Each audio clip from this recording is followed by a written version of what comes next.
She's hard, man. She's a hard journalist.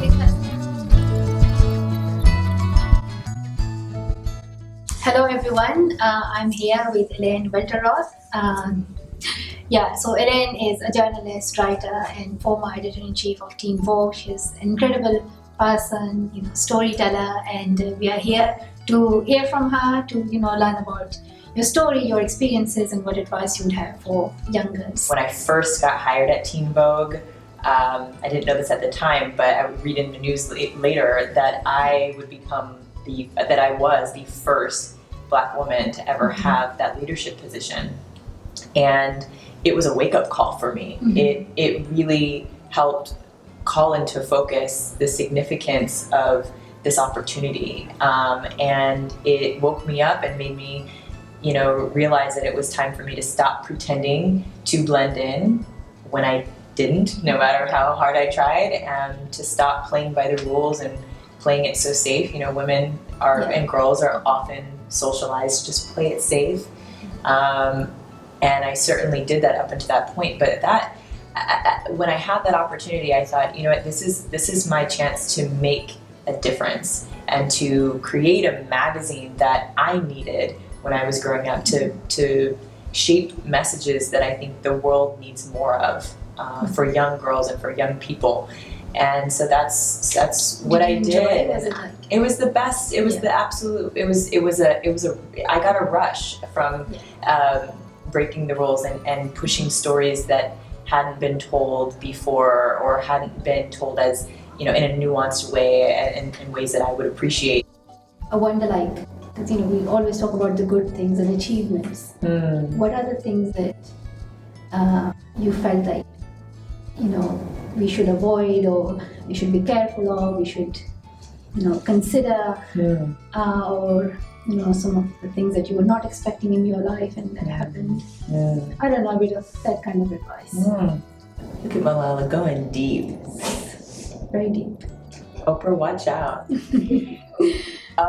This is such a great question, and I guess I would say, this is very personal, I would say, it can be very easy to let someone else's agenda become your agenda, specifically as it relates to romantic relationships. Once you get involved with someone that you fall in love with, I think you have to be careful about making sure that your dreams don't get lost. And that's an advice to me as well. Because Malala is in her first year of college. First year of college. There are boys there, although Malala's dad's dating advice is the best dating advice, which is first year, don't talk to anyone. Second year, you can say hi. Third year, you can get coffee. Yeah, you can just talk, have a cup of tea or coffee. And fourth year, you would have finished your university, and then you bring the boy to home, and then my dad and my mom would decide. Yeah. That's their advice. So you know what? That's actually the best advice that anyone could give, so I'm going with that. Yeah. So Elaine, thank you so much for joining me and coming with me to Brazil. I'm turning 21 and I'm celebrating it with the indigenous girls in Brazil and Afro-Brazilian girls, and highlighting the issues that girls are facing here.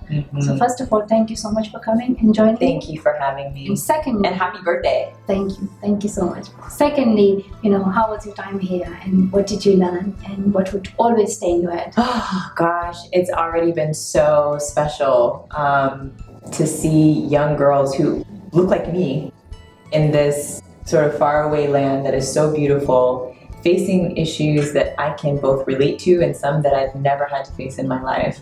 I've never met these girls, but I feel so connected to them.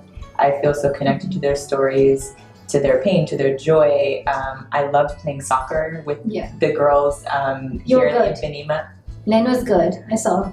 So was her dad. Your dad's a great goalkeeper. I was bad. I didn't even go.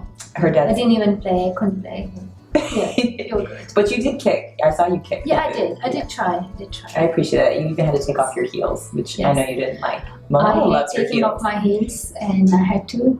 I don't know. What can you do when you're walking on sand? Things that you learn about Malala and spending 4 days with her in beautiful Brazil. She loves her high heels.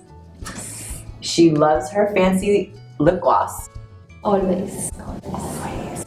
She also doesn't really enjoy the art of eating. She's not really into the whole sit down and like dine thing. She's like, it's like time consuming. That's what she said. It is.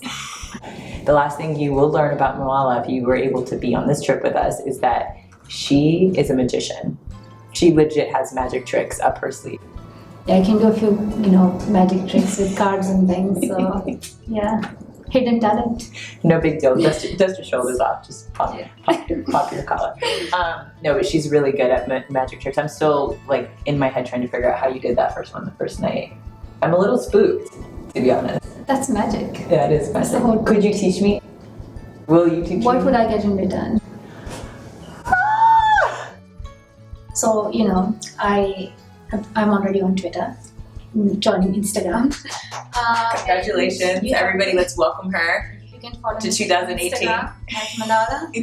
Anyway, but yeah, so I would like to hear about your experience and your relationship with social media, and what are the challenges, what are the odds, and what advice do you have in general about social media and using it, especially for raising your voice about the issues that you care about. Yeah, I think social media is such an incredible tool for expressing your creativity, expressing your point of view with the world, and also connecting with like-minded people.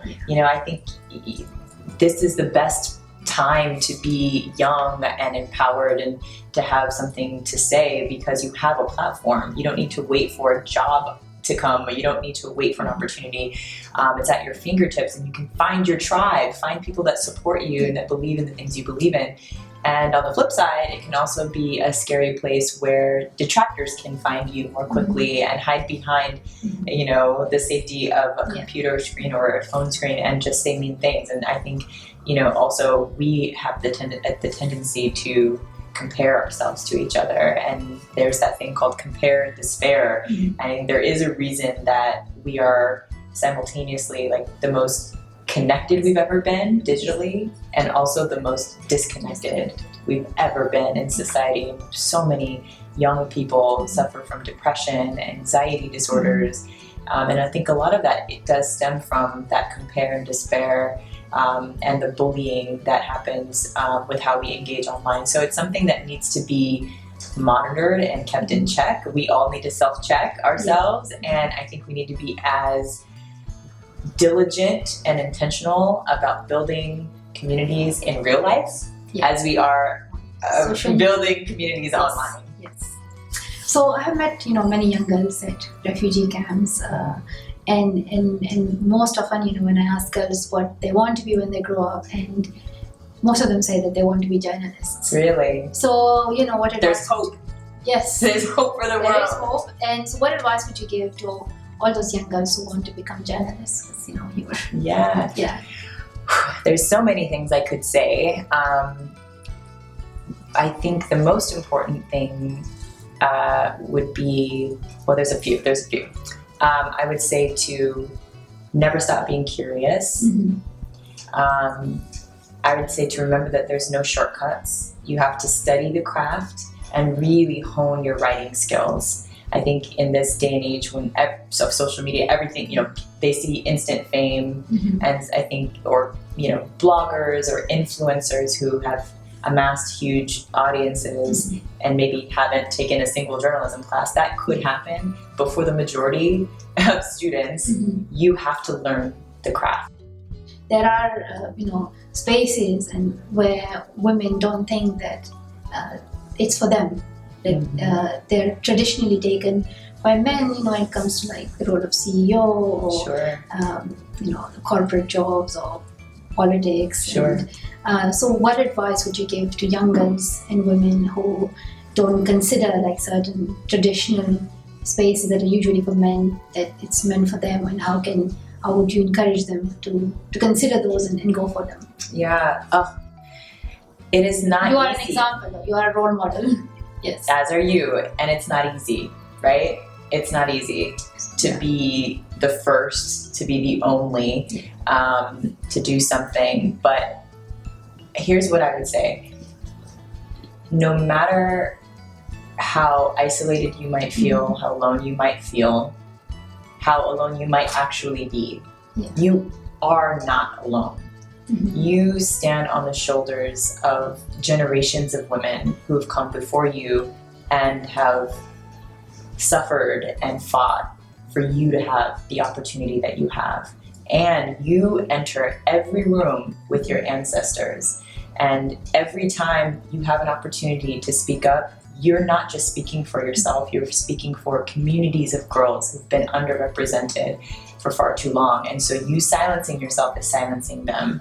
And I hope that if you keep that in the front of your mind, it makes it a little less scary.